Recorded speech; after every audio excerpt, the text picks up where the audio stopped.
Not that you're spending too much on coffee, it's that the system is designed to drain your paycheck before you ever see it. Think about it, you work hard, you earn what should be considered a good salary, and yet at the end of the month, there's barely anything left. You're not alone in feeling this way. Millions of middle-class families in 2026 are asking themselves the same question. How is it possible that we're earning more on paper, but living feels harder than ever? The truth is, it's not about frivolous spending or a lack of discipline. The reality is that the financial system around you has changed faster than the advice and rules we were taught. Housing prices, healthcare costs, groceries, all of these essentials have climbed way faster than paychecks. Even when salaries go up, it feels like every dollar is already spoken for before it ever hits your account. And it goes deeper than that. Inflation may look under control on paper, but the real costs, the ones you feel when you go to the store or pay your rent, are eating away at your money. Debt is more normalized than ever, with credit cards, student loans, car payments, and now even buy now pay later options quietly stacking interest against you. And all those budgeting rules your parents taught you apply the same way anymore because the math of modern living has changed. So in this breakdown, I'm going to expose what's really happening to middle class money in 2026. Just the surface level advice about cutting lattes, but the hidden forces designed to make you feel broke no matter how much you earn. Because once you see the full picture, understand why the old playbook doesn't work and what you need to do instead. When people talk about why the middle class is struggling, they often point to bad spending habits or lifestyle creep. The deeper problem is that the cost of simply existing has skyrocketed while incomes have barely kept pace. Take housing, for example. In most US cities, rent has doubled or even tripled compared to what it was just 2 decades ago, but wages have only gone up a fraction of that. A 2-bedroom apartment in 2000 might have cost a $900 in many metro areas. Today, it's closer to $2,500 or more in those same neighborhoods. That means even if your income has grown by $20,000 or $30,000, increase gets swallowed almost entirely by rent or a mortgage payment before you can do anything else with it. Healthcare tells a similar story. Employer health insurance premiums have increased by over 40% in the last decade alone, and deductibles have climbed right along with them. What used to be a couple $100s a month for coverage can now eat up more than $500 per family, not including the thousands you might still owe if you actually need care. Who feel like they're doing well are often one medical bill away from financial stress because insurance no longer shields you from big expenses the way it used to. Childcare and education are equally brutal. Putting a child in daycare rivals the cost of college tuition in many states, forcing families to choose between one parent staying home, taking on more debt, or sacrificing savings. Speaking of college, tuition's risen at nearly 5 times the rate of inflation since the early 1980s. A degree that once cost $20,000 might now set you back over $100, saddling young adults and sometimes their parents with years of debt before they even start building wealth. Food is another daily reminder of how the math no longer works. Need a government statistic to notice that groceries have gotten more expensive. A family that used to spend $400 a month at the store now easily spends $800 even if they're buying the same basics. Smaller packages, fewer servings, same price or higher. Makes it feel like you're constantly running just to stay in place. And eating out, which was once a small treat, a financial decision where even fast food meals can rival the cost of a sit-down restaurant bill from a decade ago. All of this creates a trap for middle-class families. Even when salaries rise, the bump doesn't feel like progress because the essentials, housing, healthcare, childcare, food, education, claim a bigger share of that paycheck immediately. If you earn $80,000 today,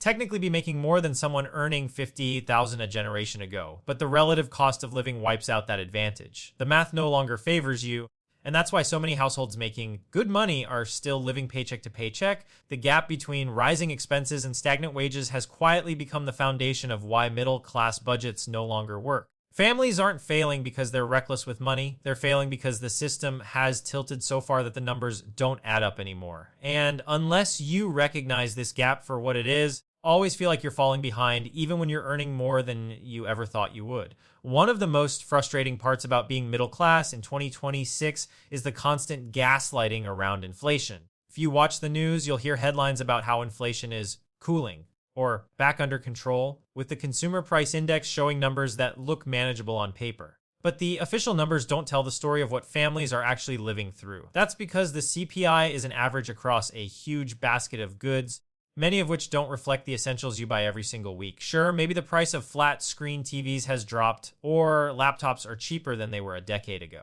But you're not filling a shopping cart with TVs and laptops. You're filling it with groceries, paying utility bills, renewing insurance policies, and covering rent or mortgages. Those are the things inflating much faster than the official average suggests. Take groceries. Shrinkflation has become one of the sneakiest ways companies raise prices without technically raising prices. Family size box of cereal that used to be 20 ounces might now be 14 ounces, but the price tag hasn't moved. A bag of chips has more air than actual chips. Ice cream containers have quietly shrunk by a quarter. Toilet paper rolls have fewer sheets, though the packaging looks the same. On paper, economists might say food inflation is only a few percentage points, but in reality, you're paying more for less. Your grocery bill stretches thinner every month. Utilities are another silent pressure point. Electricity, water, natural gas, all essential, all unavoidable. Companies justify rate hikes with infrastructure upgrades or fuel costs, and while the increases may sound small in percentage terms, the compounding effect over years turns a 150 monthly bill into 250 or more. Hundreds of dollars per year siphoned out of your budget for something you can't opt out of. Insurance follows the same pattern. Car insurance premiums are up across the board due to higher repair costs. Homeowners are paying more because of climate risks and rebuilding expenses. Health insurance, as mentioned earlier, has risen far faster than wages, but what's even more deceptive is how benefits shrink at the same time. Just paying higher premiums, you're also paying higher deductibles and co-pays, meaning you get less coverage for more money. Meanwhile, luxury goods and tech gadgets, the things that make up part of the CPI basket, are either stable in price or even declining. A smartphone that once cost over $1,000 might now have a budget-friendly version for half that. Streaming services compete with each other to keep costs low. But those aren't the categories crushing the middle class. The average person doesn't care if their television is 20% cheaper when their grocery bill is 50% higher, their rent is double, and their insurance premiums climb year after year. This disconnect creates what economists sometimes call personal inflation. Your personal inflation rate is the one you feel in your actual spending patterns, not the one averaged across all households and all categories. And for middle-class families in 2026, personal inflation is much higher than the official numbers. That's why so many people feel like they're falling behind. While the government points to charts suggesting things are fine, it's not your imagination. Your reality is more expensive than the CPI reflects. This matters because perception shapes behavior. If you're told inflation is low, but your lived experience screams the opposite, it creates frustration and mistrust. It also means the advice to just budget better doesn't work. The math is skewed against you from the start. No amount of skipping coffee is going to cover the gap when your rent, food, insurance, and utilities are swallowing more of your paycheck each year. The takeaway is simple, but subburing the middle class feels squeezed not because they're bad with money or imagining hardship, but because their personal inflation rate is dramatically higher than the reported average. Till that reality is acknowledged, families will continue to feel like they're losing ground even in an economy that claims to be improving.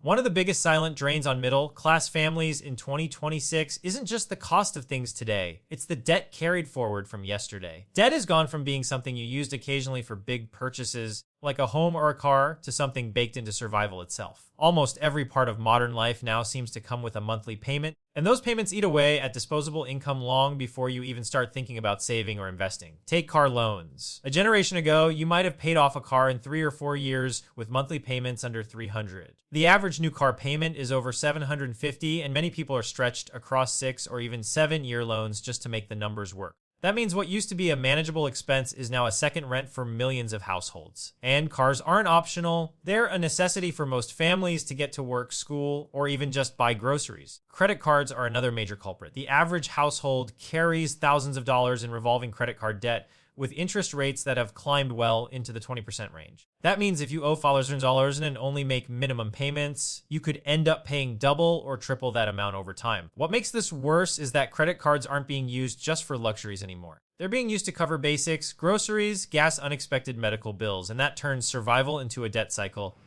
Every month, the balance grows faster than it shrinks. Families lose a chunk of their future paychecks before they even arrive. Student loans add another layer. For younger adults, it's normal to graduate with tens of thousands of dollars in debt. Monthly payments often rival a mortgage. Even with forgiveness programs or temporary relief measures, the reality is that debt delays major milestones like buying a home, starting a family, or building savings. It locks people into years of repayment that directly competes with their ability to grow wealth. What was once considered an investment in opportunity now feels more like a financial shackle. And then there's the newest trap: buy now, pay later. On the surface, it looks like a convenient way to spread out costs for things you need. But in practice, it's just another form of high-interest credit disguised as flexibility. These services encourage people to take on multiple small payments that stack up quickly, and before long, families find themselves juggling dozens of micro debts alongside their bigger obligations. What feels like control is actually fragmentation, money spread thin across too many obligations, with interest ticking away in the background.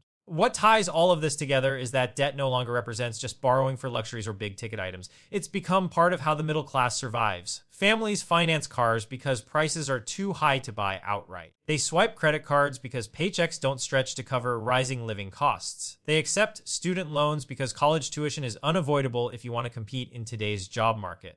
Debt isn't about overspending. It's about plugging the gap left behind by wages that don't match expenses. The real cost comes from interest. Every dollar you pay in interest is a dollar that doesn't go towards savings, investing, or building a cushion for the future. Over time, interest payments silently rob wealth from the middle class, funneling it toward banks and lenders instead. That's why so many families feel like they're working hard, even earning more than ever, but still not moving forward. The cycle of borrowing and repaying keeps them stuck in place, with tomorrow's income already spoken for today. The takeaway is clear. Debt has become one of the biggest barriers to financial progress. It's not just a symptom of bad decisions, it's the system's way of keeping disposable income tied up, preventing families from ever gaining traction.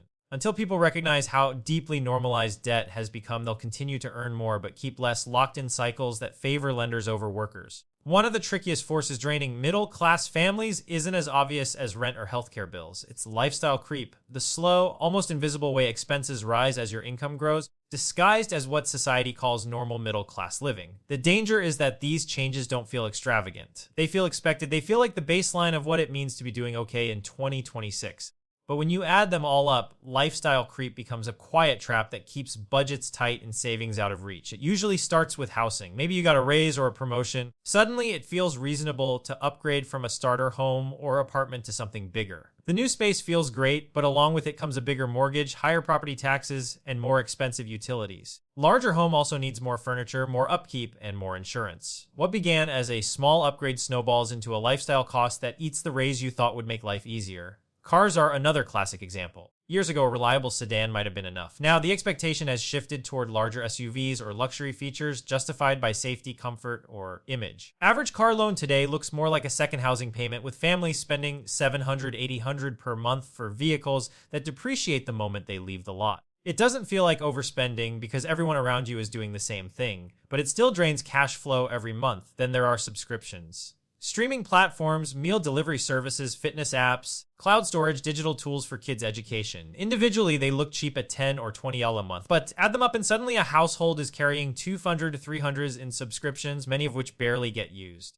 Unlike a one-time expense, these are automated withdrawals that quietly chip away at disposable income month after month. Eating out has shifted too. What used to be an occasional treat is now normalized as part of weekly life. Busy schedules make takeout in restaurants feel like a necessity, not a luxury. Social gatherings often revolve around dining out. Social media amplifies the pressure to keep up with the newest spots or the trendiest experiences. The result is that food budgets have inflated, not because groceries aren't purchased, because eating out has been layered on top of them. The role of comparison culture can't be ignored. Social media has made it easier than ever to compare your lifestyle to friends, neighbors, or influencers. Vacations, home renovations, new cars, and gadgets are displayed daily in curated posts that make upgrades feel like the standard. Even if you're financially disciplined, the pressure to keep up with what looks like normal success can push families to spend just a little more month after month until it becomes the default. The dangerous part of lifestyle creep is that it doesn't feel reckless. No one thinks of buying a bigger home, driving a nicer car, or upgrading to faster internet as living beyond their means. These things are marketed as essentials of modern middle-class life. The line between needs and wants is blurred, and with each subtle shift, the budget gets tighter without families realizing why. What makes this more harmful today is that these normal expectations have risen much faster than incomes. A middle-class family in the 1980s might have lived comfortably on one salary with a modest home, one car, fewer recurring expenses. Today, even two incomes struggle to support what's considered a standard lifestyle, not because families are reckless, but because the definition of middle-class life has inflated. The basics of what people think they're supposed to afford have expanded into obligations that leave little room to breathe financially.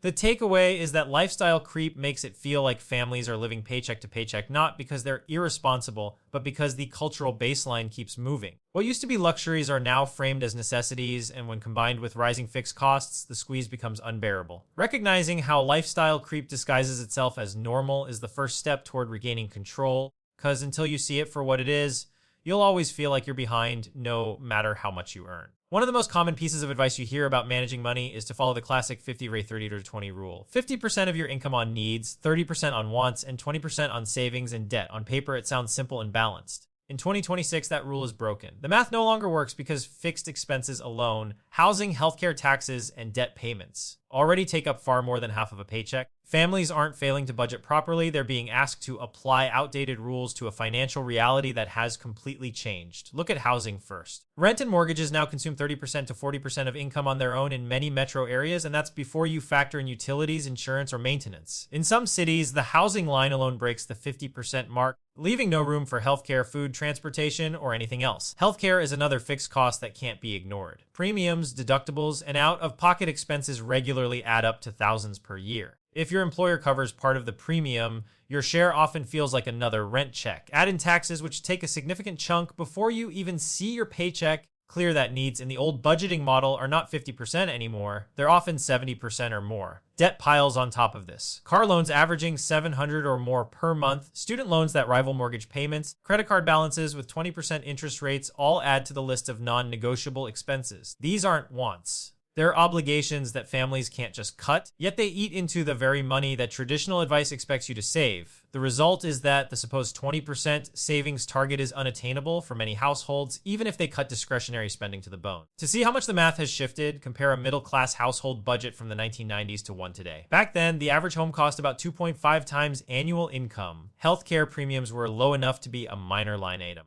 College tuition was a fraction of what it is now. Families could often cover their essentials with less than half their income, leaving plenty of room for savings, vacations, or even living comfortably on one salary. Fast forward to today, and that same household is paying 4 to 6 times their income for housing, thousands for healthcare, and far higher tuition costs if they want to help their kids through college. Essentials that once fit neatly into 50% now stretch to consume nearly everything. This is why traditional budgeting advice feels like a guilt trip in 2026. When experts say just follow 5-30-20 or cut back on wants, they ignore that most families don't have 30% left for wants, let alone 20% for saving.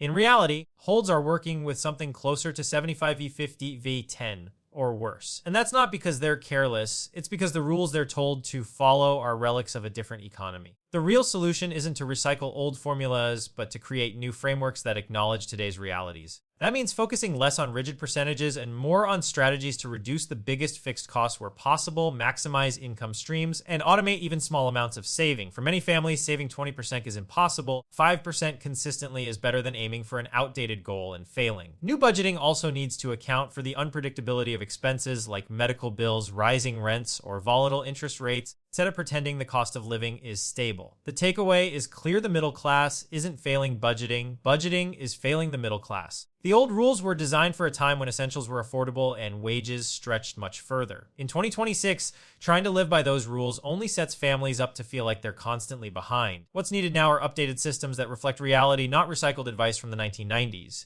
If you really want to understand why the middle class feels broke in 2026, all you need to do is look at where the money actually goes. Picture your paycheck like a pie chart. The moment it hits your bank account, most of it is already sliced up into obligations you can't avoid. And by the time you're left with anything resembling fun money, there's barely a sliver to work with. This isn't about reckless choices. It's the math of modern living, and it explains why so many households feel stuck even when the numbers on paper look good. Start with housing, which usually claims the largest slice. For many families, rent or mortgage takes 30% to 40% of income right off the top. Add utilities, property taxes, and insurance, and that number can easily climb to nearly half. This single category eats away at your paycheck before you even think about food, healthcare, or transportation. Next comes debt payments. Between car loans, student loans, and credit card balances, it's common for households to send another 15% to 20% of income toward lenders every month. Car loans alone average $700 to $800 per month, while student loans and credit cards add hundreds more. Optional, they're binding commitments that siphon money away from everything else. Taxes take another unavoidable portion. Federal, state, taxes often consume 15% to 25% of income depending on where you live and what you earn. That means nearly a quarter of your paycheck disappears before you ever see it, leaving you to cover the rising cost of everything else with what's left. Insurance is another category that often goes overlooked until you add it up. Health, car,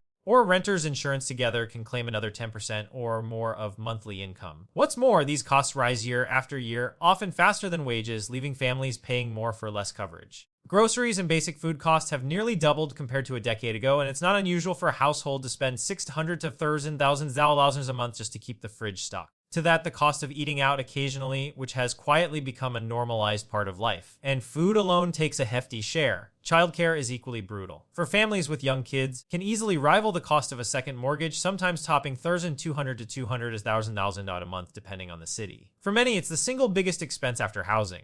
Transportation beyond car payments also eats into the budget. Gas, maintenance, parking, registration, and tolls add up quickly. Even if you don't drive much, public transportation or ride-share services come at a recurring cost. Together, transportation often takes another 10% of income. By the time you add all of this up, housing, debt, taxes, insurance, groceries, childcare, transportation, the pie chart is almost full. What's left for savings or fund money is often less than 5% to percent, if anything at all. That means vacations, retirement contributions, investments, hobbies, even emergency savings get squeezed into the tiniest slice, which explains why so many middle-class families feel like they can't catch a break. What's most striking is how little of the paycheck is actually discretionary. Most money is locked into obligations before you even get to make choices about it. That's why advice about cutting lattes or skipping small luxuries misses the point. The problem isn't the Five Eyes coffee. It's the $2,500 rent, $500 childcare bill, the $800 car payment, and the endless debt and insurance premiums that leave almost nothing to work with. The takeaway is that understanding this breakdown is the first step toward change. Once you see that the money is gone before it ever reaches discretionary spending, you stop blaming yourself and start recognizing that the framework itself needs to be rebuilt. Class families in 2026 don't need shame. They need strategies that address the real pie chart, not outdated advice that pretends saving 20% is still possible.